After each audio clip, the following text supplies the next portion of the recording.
Bueno, pues continuamos con las recetas y ahora en este caso vamos a hacer turrón de camembert con frutos secos. Bueno, todo comida típica de la Navidad. Empezar a cocinar.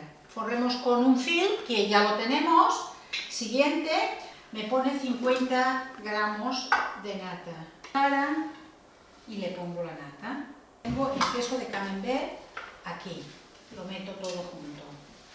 Siguiente, colocamos la tapa. Siguiente. Y nos dice 7 minutos, 90 grados, velocidad 1. Vale, ¿qué estamos haciendo aquí? Pues lo que vamos a hacer es fundir el chocolate, fundir el queso junto con la nata, ¿vale? Vamos a hacer como una crema.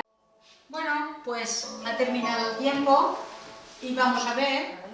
Siguiente, 60 gramos de queso cremoso. Le ponemos el queso cremoso. Eso yo creo que todo el mundo lo sabe. Colocamos el cubilete. Siguiente, 30 segundos. Bueno, pues ¿qué pasa? Que melazantes ya lo tenemos mezcladito. Ya lo tenemos todo mezclado. A ver, que pongamos almendras. Lo tenemos todo pesadito aquí ya, ¿vale? Vale, pues le ponemos todo. Siguiente, 20 segundos. Atrás. Atrás. Muy bien. Vale. Bueno, pues nada, ya lo tenemos. Lo ponemos en el molde con el papel film que hemos preparado y ya tenemos el turrón de camembert. Lo pondremos en la nevera para que se nos quede durito y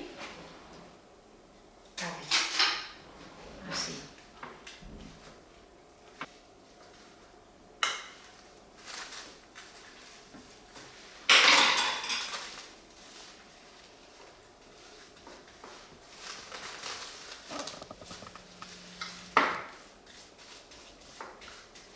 Perfecto. Otra cosita más. Terminado.